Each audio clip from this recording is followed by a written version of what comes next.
તો વિદ્યાર્થીઓ, કાલના લેક્ચરમાં આપણે જોઈ ચૂક્યા હતા કે કઈ રીતે આપણે કોષનું ઈએમએફ અને તેના આંતરિક અવરોધને વ્યાખ્યાયિત કરીએ છીએ.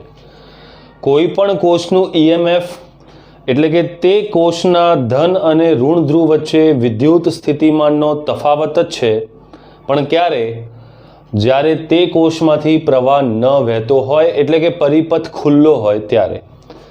પણ તે જ કોષ સાથે જ્યારે તમે કોઈ બાહ્ય અવરોધ કેપિટલ આર જોડો છો ત્યારે કોષના બે છેડા વચ્ચે આપણે ઈએમએફ શબ્દનો પ્રયોગ ન કરતા, બોલો કયા શબ્દનો પ્રયોગ કરીએ છીએ? Terminal voltage. અને તે ટર્મિનલ વોલ્ટેજ અને ઈએમએફ વચ્ચેના સંબંધનું સૂત્ર આપણે કાલના લેક્ચરમાં જોઈ ગયા, V બરાબર E માઇનસ IR. અને કાલે આપણે કોષનું ડિસ્ચાર્જિંગ અને ચાર્જિંગ પ્રક્રિયા બંનેમાં ટર્મિનલ વોલ્ટેજ અને ઈએમએફ વચ્ચેનો શું સંબંધ છે તેની ચર્ચા કરી ચૂક્યા છીએ. છેલ્લે આપણે કોષની સંજ્ઞા પણ દોરી હતી.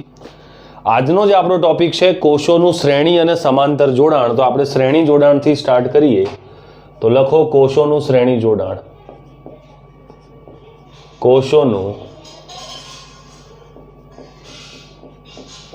કોષોનું શ્રેણી જોડાણ કોને કહે છે? કોષોનું શ્રેણી જોડાણ. તો આ શબ્દ તમારી સામે ઘણી બધી વાર આવી ગયો. તમે કેપેસિટરનું શ્રેણી જોડાણ બીજા ચેપ્ટરમાં શીખશો. અવરોધોનું શ્રેણી જોડાણ તમે લોકો શીખી ગયા. હવે કોષોનું શ્રેણી જોડાણ જોઈએ. તો કોષોના શ્રેણી જોડાણમાં સૌથી પહેલા કામ કરશે તેની આકૃતિ.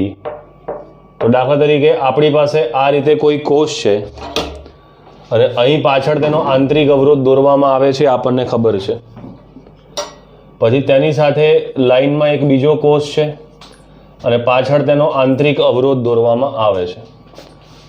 આપણે કાલે કોષની સંજ્ઞા જોઈ ગયા હતા. માની લો પહેલા કોષનું ઈએમએફ E1 છે, બીજા કોષનું ઈએમએફ E2 છે. પહેલાનો આંતરિક અવરોધ R1 છે અને બીજાનો આંતરિક અવરોધ R2 છે. તો આ રીતે આપણે કાલે કોષોની સંજ્ઞા જોઈ ગયા હતા. અને મેં તમને એમ પણ કીધું હતું કે કોષોને તમે લોકો આ રીતે એક બોક્સની અંદર દર્શાવી શકો છો. તો અત્યારે તમારી સામે જે જોડાણ થયું છે કોષોનું, તે શ્રેણી જોડાણ કહેવાય બેટા. આને જ કોષોનું શ્રેણી જોડાણ કહે છે. આ કોષોનું શ્રેણી જોડાણ છે. એક જ મિનિટ ચાલુ રાખજો. આને જ કોષોનું શ્રેણી જોડાણ કહેવાય. તમે લોકો જોઈ શકો છો. અને આની અંદર જો અલગ અલગ બિંદુઓના નામ આપી દઈએ, ધારો કે આને નામ આપી દઈએ A, આને નામ આપી દઈએ B અને આને નામ આપી દઈએ C. તો તમે લોકો જોઈ શકો છો કે A અને C બિંદુની વચ્ચે બે કોષો જોડેલા છે. મારે તે બંને કોષોને કાઢીને એક સમતુલ્ય કોષ જોડવો છે. દાખલા તરીકે આ A પોઈન્ટ અને C પોઈન્ટની વચ્ચે મારે બેની જગ્યાએ માત્ર એક જ કોષ જોડવો છે આ રીતે. અને અહીં તેનો આંતરિક અવરોધ છે જેને R ઇક્વિવેલન્ટ કહેવાય અને સમતુલ્ય ઈએમએફને E ઇક્વિવેલન્ટ કહે છે. તો જે રીતે બેટા આપણે અવરોધોના શ્રેણી જોડાણમાં સમતુલ્ય અવરોધનું સૂત્ર શું લખતા હતા? R1 વત્તા R2 વત્તા R3 એવું લખતા હતા ને. તે રીતે બે અલગ અલગ ઈએમએફ વાળા કોષોને શ્રેણીમાં જોડવામાં આવે તો તેમનું સમતુલ્ય ઈએમએફ શું લખાય અને તે કોષનો સમતુલ્ય આંતરિક અવરોધ શું લખાય, એ જ આપણે આ થિયરીમાં શોધવાનું છે. આકૃતિ દોરાઈ ગઈ છે તો વર્ણન સ્ટાર્ટ કરીએ. બોલો. તો લખો, જો બે કોષોના એક છેડાને એકબીજા સાથે જોડેલા હોય, એક છેડાને એકબીજા સાથે જોડેલા હોય અને બંને કોષોના બીજા છેડાઓ મુક્ત રાખેલા હોય. બંને કોષોના બીજા છેડાઓ મુક્ત રાખેલા હોય તો આવા જોડાણને કોષોનું શ્રેણી જોડાણ કહે છે.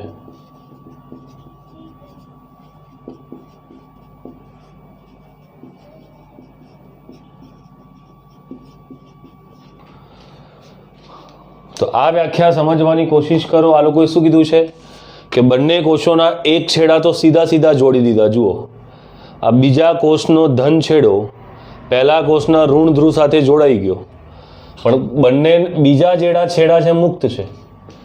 બંને કોષના જે બીજા છેડાઓ છે તે મુક્ત છે અને એક એક છેડા જોડાઈ ગયા. તો આ પ્રકારના જોડાણને તેનું શ્રેણી જોડાણ કહેવામાં આવે છે. ઓકે, હવે આગળ લખીએ. અહીં E1 EMF તથા R1 આંતરિક અવરોધ ધરાવતા કોષને, માઇક બંધ કરો, E2 EMF અને R2 આંતરિક અવરોધ ધરાવતા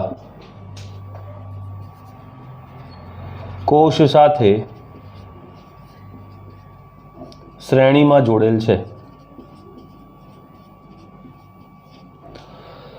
તો બેટા E1 EMF અને R1 આંતરિક અવરોધ ધરાવતા કોષ અને E2 EMF શું થયું? તો બેટા E1 EMF તથા R1 આંતરિક અવરોધ ધરાવતા કોષને E2 EMF અને R2 આંતરિક અવરોધ ધરાવતા કોષ સાથે શ્રેણીમાં જોડેલ છે. તમે લોકો જોઈ શકો છો ક્લિયરલી. અહીં આકૃતિમાં શું થાય છે ભાઈ? બ્લર છે કે ક્લિયર છે? બસ તારે okay okay okay done done done, બસ બહુ થઈ ગયું. જોડેલ છે. લખો આકૃતિમાં A, B અને C બિંદુઓના વિદ્યુત સ્થિતિમાન અનુક્રમે VA, VB અને VC છે. તો આ ત્રણ બિંદુઓના વિદ્યુત સ્થિતિમાન ધારો કે VA, VB અને VC છે. ચલો, કાલે જ મેં તમને લોકોને શીખવાડ્યું, તમને લોકોને યાદ છે કે નહીં એ મને નહીં ખબર. તો કાલે જ મેં તમને લોકોને શીખવાડ્યું કે કોઈ પણ કોષના બે છેડા વચ્ચે જે ટર્મિનલ વોલ્ટેજ આવે એટલે કે વિદ્યુત સ્થિતિમાનનો તફાવત આવે, તો જો આ પ્રથમ કોષની વાત કરું તો બોલો, પ્રથમ કોષના બે છેડા વચ્ચે વિદ્યુત સ્થિતિમાનનો તફાવત કોણ કહેશે? અહીં બોલો VA માઇનસ VB બરાબર કોણ કહેશે તમારામાંથી? તો કાલે આપણે સૂત્ર શીખ્યા હતા, વિદ્યુત સ્થિતિમાનનો તફાવત એટલે ટર્મિનલ વોલ્ટેજ બરાબર E માઇનસ IR. તો A અને B વચ્ચે EMF કેટલું છે? E1 માઇનસ લખાશે IR1. કાલે તો શીખ્યા હતા V બરાબર E માઇનસ IR. અને આ પરિપથ શ્રેણીમાં છે, જોડેલ છે. તો અહીંયા લખી દઈએ. ધારો કે એક લાઈન અહીં લખી દઉં છું. ધારો કે પરિપથમાં પ્રવાહ કેપિટલ I વહે છે. તો ધારો કે પરિપથમાં પ્રવાહ કેપિટલ I વહે છે અને શ્રેણી જોડાણમાં પ્રવાહ સરખો હોય એ આપણે ઓલરેડી જોઈ ચૂકેલા છીએ કે શ્રેણીમાં પ્રવાહ સરખો જ વહે. શ્રેણીમાં કદી પ્રવાહ અલગ અલગ ન વહે, કારણ કે શ્રેણીમાં પ્રવાહને વહેવા માટે એક જ રસ્તો હોય. એટલે શ્રેણીની અંદર બેટા પ્રવાહ હંમેશા સરખો જ વહે છે. તો પહેલા બે બિંદુઓ વચ્ચે વિદ્યુત સ્થિતિમાનનો તફાવત આવી ગયો E1 માઇનસ IR1. તે જ રીતે મને કોણ કહેશે? બોલો VB માઇનસ VC કોણ લખાવશે? VB માઇનસ VC કેટલા થાય? E2 IR2. આ સમીકરણ નંબર 1, આ સમીકરણ નંબર 2 થઈ ગયું. સમીકરણ 1 ને સમીકરણ 2. અને હવે આપણે શું કરવું છે કે આ બંને કોષને કાઢીને એક જ કોષ અહીંયા જોડવો છે. તો A અને C બિંદુ વચ્ચે કેટલા કોષ જોડેલા છે? 2. મારે A અને C વચ્ચે એક જ કોષ જોડવો છે. તો આપણે લખીએ, ધારો કે A અને C વચ્ચે સમતુલ્ય, अच्छा A અને C વચ્ચે ના કોષનું સમતુલ્ય EMF E ઇક્વિવેલન્ટ અને સમતુલ્ય આંતરિક અવરોધ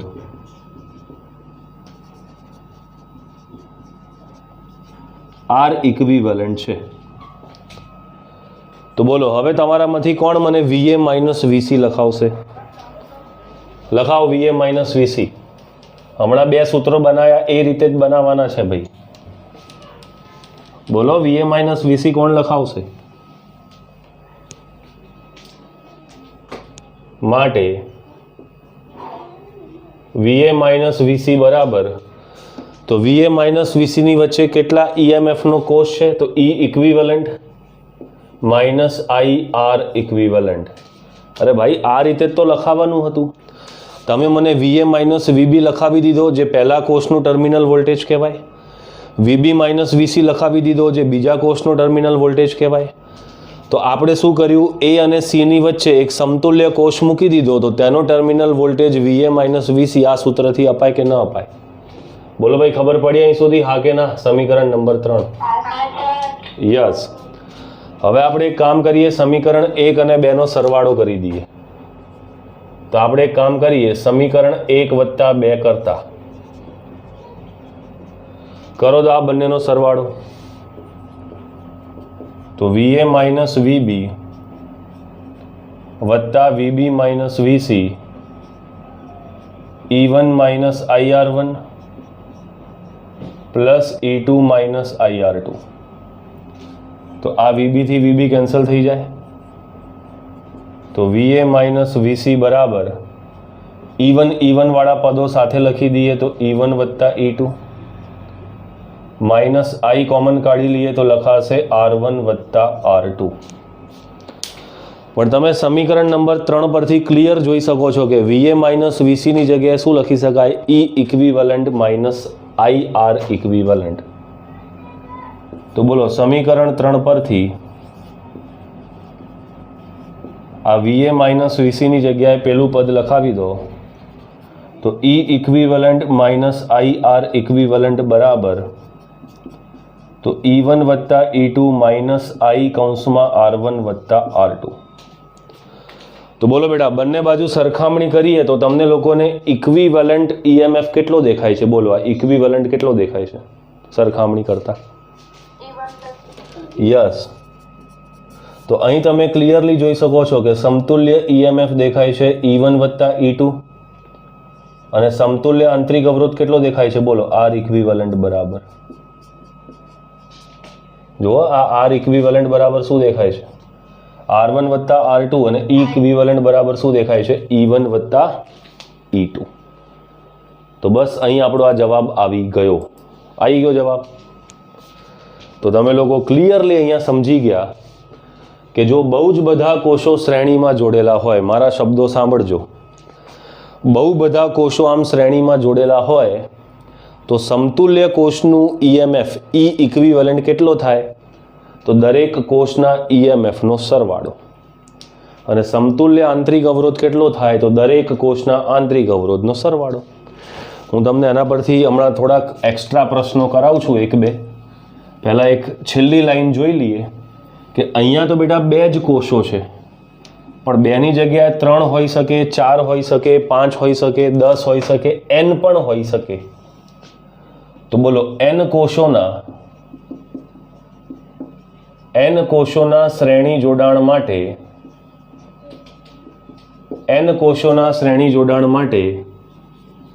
સમતુલ્ય EMF નું સૂત્ર બોલો કોણ લખાવશે? E1 વત્તા E2 વત્તા E3 ડેશ ડેશ ડેશ શું લખાય? EN.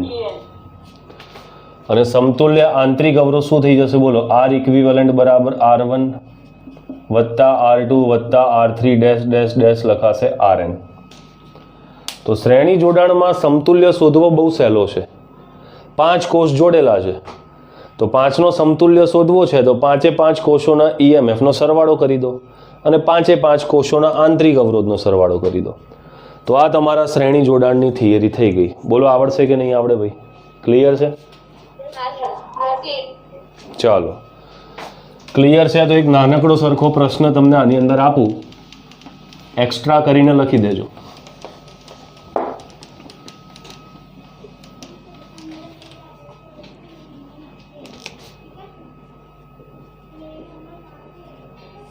એક્સ્ટ્રા.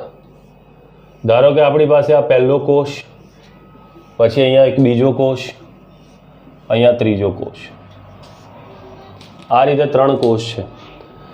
શ્રેણી જોડાણમાં પોતાની બુદ્ધિનો પ્રયોગ કરજો. શ્રેણી જોડાણમાં પ્રવાહ સરખો જ જાય, પછી પ્રવાહ અલગ અલગ ના પસાર કરતા, કારણ કે એક જ રસ્તો હોય તો પ્રવાહ સરખો જાય.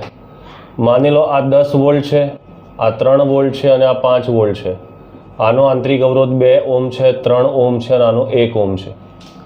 તો તમને કોઈ પૂછે સમતુલ્ય EMF શોધીને આપો, તો બોલો સમતુલ્ય EMF E ઇક્વિવેલન્ટ કેટલો થશે તમારા મતે? શું સૂત્ર શીખ્યા? E1 વત્તા E2 વત્તા E3. તો 10 વત્તા 3 વત્તા 5 કેટલા વોલ્ટ થઈ જાય? બોલો 18 વોલ્ટ. 10 વત્તા 3 વત્તા 5 18 વોલ્ટ થઈ જાય. અને એ જ રીતે સમતુલ્ય આંતરિક અવરોધનો પણ સરવાળો થઈ જશે 2 વત્તા 3 વત્તા 1, તો આ 5 ને 1 કેટલા થઈ જાય? 6 ઓમ. તો બેટા આપણે આ 3 કોષને કાઢી નાખીએ અને એક જ કોષ લગાડીએ. કેટલા વોલ્ટનો? 18 વોલ્ટનો. અને આંતરિક અવરોધ કેટલો? 6 ઓમ. તો આ એકલો કોષ 3 સમતુલ્ય કહેવાય. ટૂંકમાં તે 3 કોષોનું કામ જે થતું હોય ત્યાં એક જ કોષ કરી નાખે. આને કહેવાય સમતુલ્યનો મતલબ તારી તુલનામાં હું સમાન છું. આ 3ની તુલનામાં આ એકલો સક્ષમ છે. અચ્છા, પણ આની અંદર તમે લોકો એક વસ્તુને ઓબ્ઝર્વ કરી કે દરેકનો પ્રવાહ એક જ દિશામાં વહે છે. જુઓ, આનો ધન ધ્રુવ છે, પ્રવાહ હંમેશા ધન ધ્રુવમાંથી નીકળે. તો આનો પ્રવાહ પણ આમ જાય છે, આનો પ્રવાહ પણ આમ જાય છે અને આનો પ્રવાહ પણ આમ જાય છે. આનો મતલબ આ 3 કોષોને સમાન પોલારિટીમાં જોડ્યા કહેવાય, સહાયક સ્થિતિમાં. આ કઈ સ્થિતિ કહેવાય? કોષોની સહાયક સ્થિતિ. આને કોષોની બેટા સહાયક સ્થિતિ કહે છે કે 3 કોષોનો પ્રવાહ જો એક જ દિશામાં જતો હોય તો તેને સહાયક સ્થિતિ કહેવાય. પણ જો આની અંદર એકાદો કોષ આવો લાગી ગયો, તમે આકૃતિ ફરી દોરજો ભાઈ, હું આની અંદર જ કરી નાખું છું.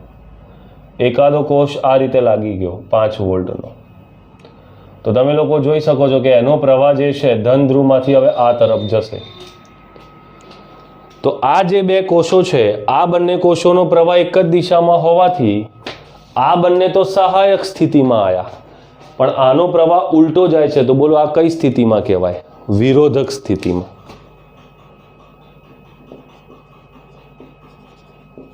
આને વિરોધક સ્થિતિ કહે છે. તો સહાયક સ્થિતિ દરેક કોષનો પ્રવાહ એક જ દિશામાં, વિરોધક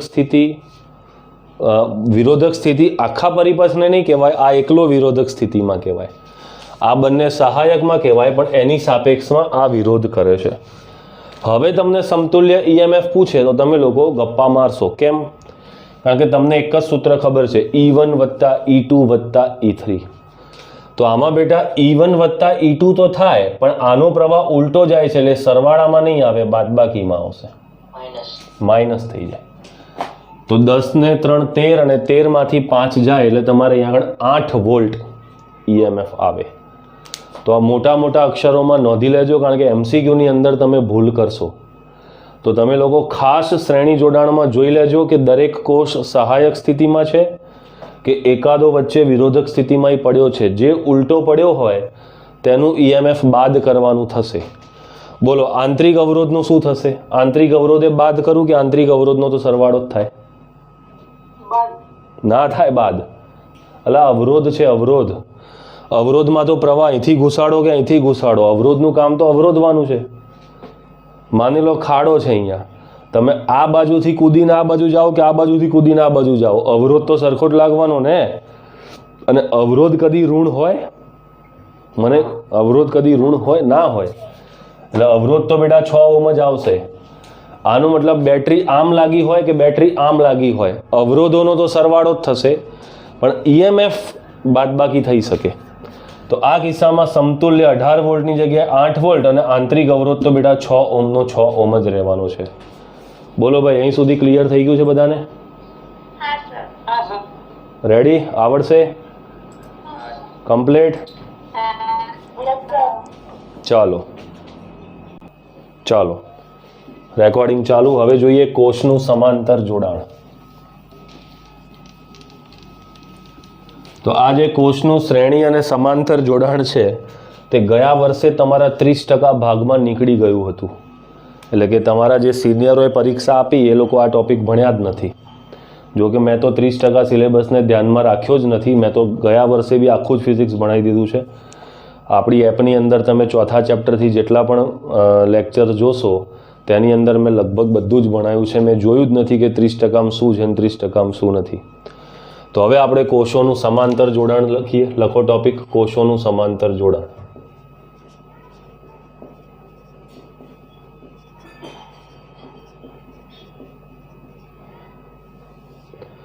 હવે આ કોષોના સમાંતર જોડાણની અંદર જે થિયરી છે, જે એનું ડેરિવેશન છે, જે સ્ટેપ છે તે થોડા ડિફિકલ્ટ તો છે. 1-2 વાર લખો નહીં ત્યાં લગીને પકડમાં ન આવે. દોરો મારી સાથે સાથે આકૃતિ. તો આપણી પાસે અહીંયા એક કોષ છે, આ એનો આંતરિક અવરોધ, અને અહીંયા એક બીજો કોષ છે, આ એનો આંતરિક અવરોધ. તો આ એનું જોડાણ થઈ ગયું બેટા સમાંતર જોડાણ. આ એનું સમાંતર જોડાણ થઈ ગયું. હવે પહેલા કોષનું EMF અહીંયા E1 આંતરિક અવરોધ R1, આનું EMF E2 આંતરિક અવરોધ R2. હવે સમાંતરમાં શું સરખું હતું શું સરખું ન હતું બોલો. અવરોધોમાં મેં શીખવાડ્યું હતું. બોલો, 2 અવરોધો સમાંતરમાં જોડેલા હોય તો તે દરેક અવરોધના 2 છેડા વચ્ચે શું સરખું હોય અને શું સરખું ના હોય. અને વિદ્યુત સ્થિતિમાનનો તફાવત સરખો હોય. તો આપણે નામ આપી દઈએ A, B1, B2 અને C. આ રીતે આપણે કંઈક નામ આપી દીધા. હવે પ્રવાહ સરખો ન હોય એટલે પહેલા કોષમાંથી આવતો પ્રવાહ ધારો કે I1 છે, બીજા કોષમાંથી આવતો પ્રવાહ ધારો કે I2 છે, અને આ I1 પ્રવાહ અહીં આવશે, આ I2 પ્રવાહ અહીં આવશે, અને આ આગળ ધારો કે પ્રવાહ જાય છે I. તો I જે છે તે વાસ્તવિકતામાં I1 અને I2 નો સરવાળો હશે. કારણ કે ઉપરથી I1 આવે છે, અહીંથી I2. હવે I1 અને I2 ભેગા થઈને I બનાવે છે. હવે આ બંને કોષો બેટા સમાંતરમાં હોવાથી આ B1 અને B2 વચ્ચે જે વિદ્યુત સ્થિતિમાનનો તફાવત આવશે તે સરખો આવશે. કારણ કે B1 અને B2 વચ્ચે પહેલો કોષ પણ જોડાયેલો છે, બીજો કોષ પણ જોડાયેલો છે. તો જો તમે વોલ્ટ મીટર લઈને આવો, એમીટર અને વોલ્ટ મીટર શબ્દો તમે 10મામાં સાંભળ્યા છે. જો તમે વોલ્ટ મીટર લઈને આવો અને અહીં મૂકો અને પછી અહીં મૂકો, પહેલાં તમે અહીંયા ઉપર મૂકો પહેલા કોષના 2 છેડા વચ્ચે અને પછી અહીં મૂકો, તો તમે જોશો કે તમને વોલ્ટેજ સરખા જ દેખાશે. કારણ કે સમાંતરમાં વોલ્ટેજ સરખા જ હોય. તો બેટા B1 અને B2 વચ્ચે જે વોલ્ટેજ હશે તે જ પહેલા કોષના ટર્મિનલ વોલ્ટેજ હશે, અને એ જ બીજા કોષનો ટર્મિનલ વોલ્ટેજ હશે, અને એ જ સરખો હશે. કારણ કે સમાંતરમાં વોલ્ટેજ સરખું હોય. આકૃતિ દોરાઈ ગઈ હોય તો વર્ણન લખીએ. લખો આપેલા કોષોના ધન ધ્રુવોને એક બિંદુએ, ધન ધ્રુવોને એક બિંદુએ અને ઋણ ધ્રુવોને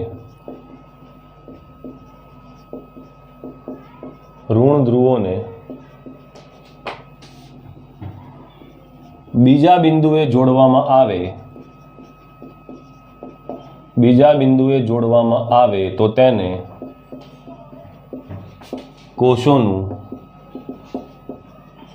સમાંતર જોડાણ કહે છે.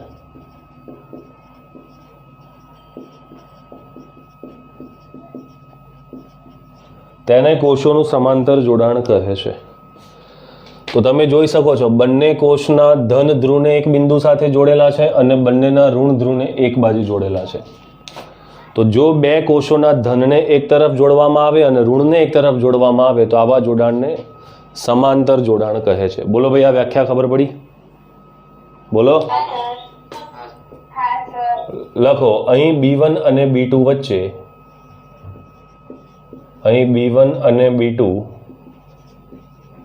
બિંદુ વચ્ચે E1 EMF અને R1 આંતરિક અવરોધ ધરાવતા કોષને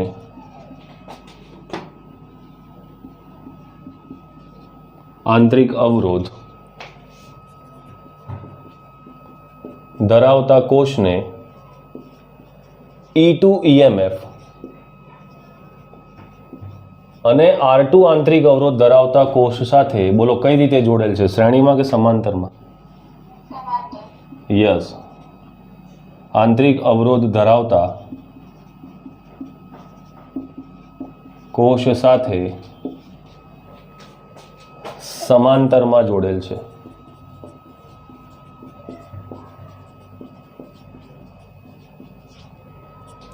લખાઈ ગઈ આ લાઈન હોય તો કહેજો. લખાઈ ગઈ? લખો. ધારો કે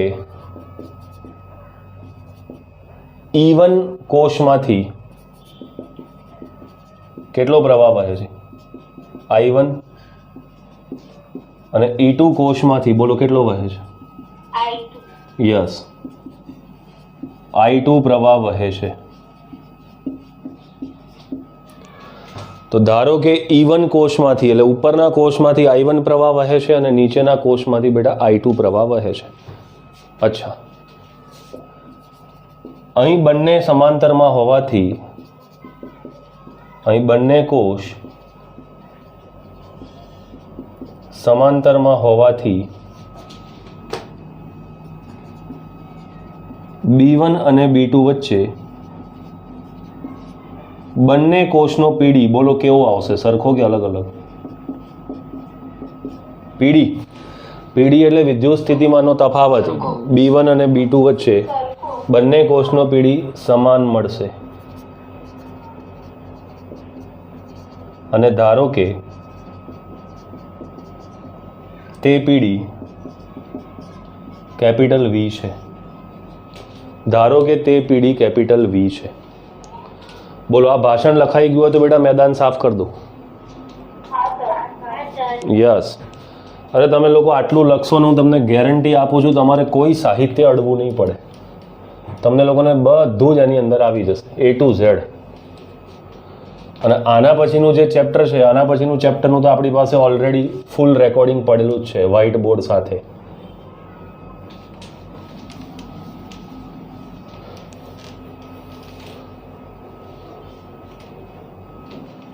ચાલો,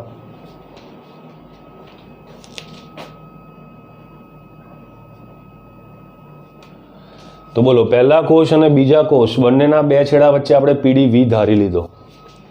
તો બોલો પહેલા કોષ માટે તમે V કેટલો લખાવશો? બોલો V બરાબર, તો એ બંનેની વચ્ચે કેટલું છે? E1 માઇનસ I1 R1, સમીકરણ નંબર 1.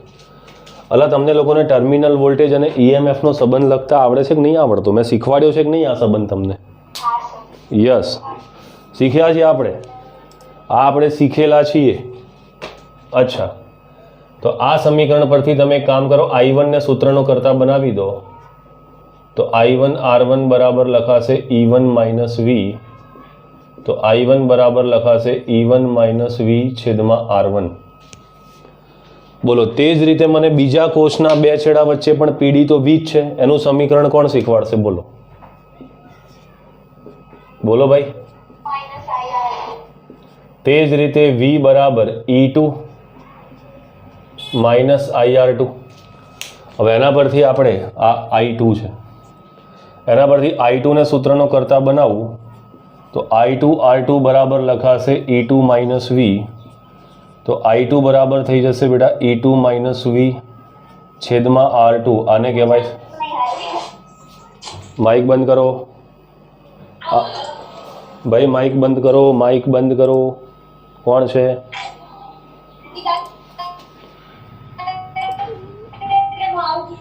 ઓલા પાર્થ, માઇક બંધ કર. પાર્થ પટેલ, માઇક બંધ કરો. ચાલો, તો અહીંયા તમે લોકો જોઈ શકો છો E1 અને E2 આપણને બે સમીકરણ મળી ગયા. પણ તમે જોઈ શકો છો કે અહીંયા B1 પાસે આપણે એક સમીકરણ બનાવીએ. મેં તમને હમણાં જે સમીકરણ બનાવવાનું કીધું કે B1 પાસે ઉપરથી કેટલો પ્રવાહ આવે છે? I1. નીચેથી કેટલો પ્રવાહ આવે છે? I2. અને આગળ પ્રવાહ જાય છે I. તો બોલો I બરાબર શું લખાશે બેટા? બોલો I1 વત્તા I2. તો આ I1 અને I2 ની કિંમતને આપણે અહીં મૂકીએ અને તેને આગળ સોલ્વ કરવાનો પ્રયત્ન કરીએ. તો I બરાબર બોલો I1 ની જગ્યાએ શું લખાશે? તો I1 ની જગ્યાએ લખાશે E1 માઇનસ V છેદમાં R1 વત્તા I2 ની જગ્યાએ શું લખાશે? તો I2 ની જગ્યાએ લખાશે E2 માઇનસ V છેદમાં R2. આવું લખી શકાય. લખાઈ ગયું છે? અહીં સુધી લખો છો કે નહીં જોડે જોડે? તો I બરાબર સ્વતંત્ર છેદ લઈ લઈએ તો E1 બાય R1. બસ હવે અહીંયા ફિઝિક્સ પતી ગયું. અહીંયા તમારું ફિઝિક્સ પતી ગયું. આના પછી હવે ખાલી તમારે સાદું રૂપ આલવાનું છે, અને એ સાદું રૂપ જ ખતરનાક છે. એક પણ સ્ટેપમાં જો ગડબડ થઈ ગઈ તો આખા થિયરી તમારી ઝીરો થઈ જશે. શાંતિથી જોડે જોડે એક એક સ્ટેપ લખતા જજો. અહીંયા સ્વતંત્ર છેદ આપીએ તો E2 બાય R2 માઇનસ લખાશે V બાય R2. તો બોલો I બરાબર લખાશે E1 by R1 plus E2 by R2 minus, હવે આ બંનેમાંથી V કોમન આવે છે તો V કોમન કાઢી લઉં તો અહીં લખાશે 1/R1 પ્લસ 1/R2. બોલો આ બાજુ સાફ કરી દઉં છું લખાઈ ગયું હોય તો. ચાલો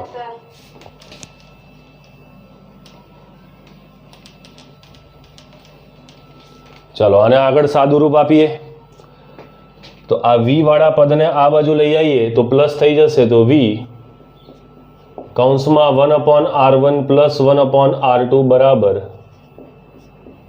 E1 by R1 plus E2 by R2 minus I થઈ જાય. આ માઇનસ વાળું પદ આ બાજુ આવે તો પ્લસ અને I પેલી બાજુ જાય તો માઇનસ. જોતા જજો એક એક સ્ટેપ. હવે V લસા લઈ લઈએ તો આ બાજુ આવશે R2 વત્તા R1 અને નીચે ગુણાકાર થઈ જશે R1 R2 નો.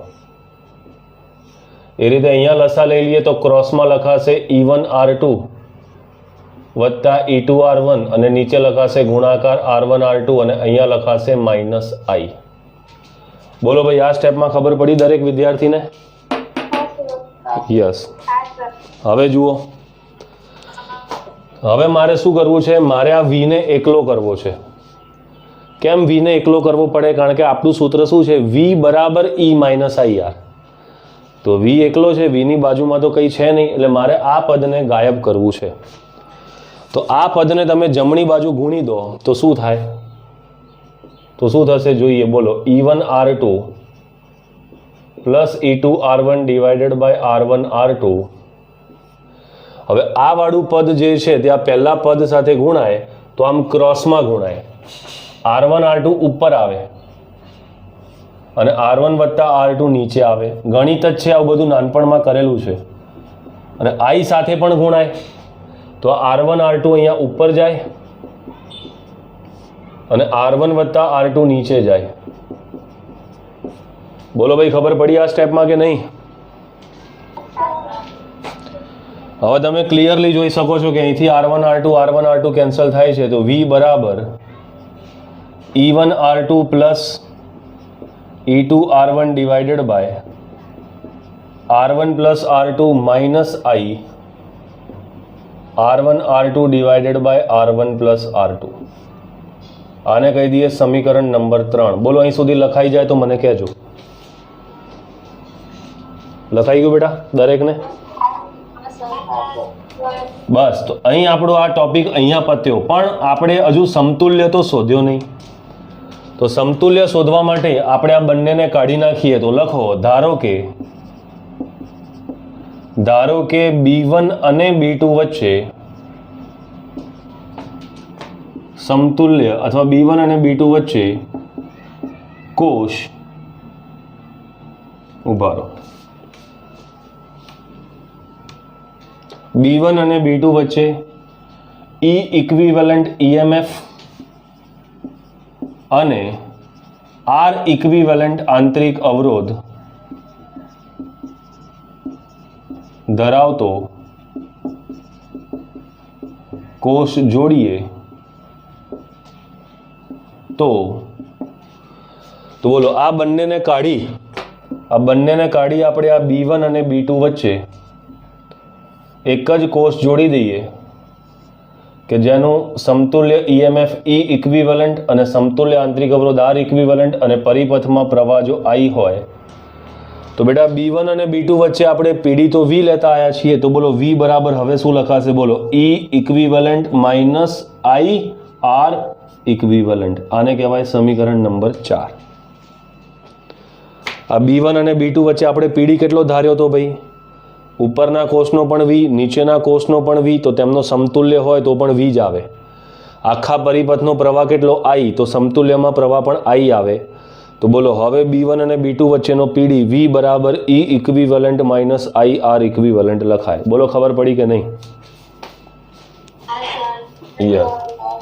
હવે આપણે સમીકરણ 3 અને સમીકરણ 4 ની સરખામણી કરીએ.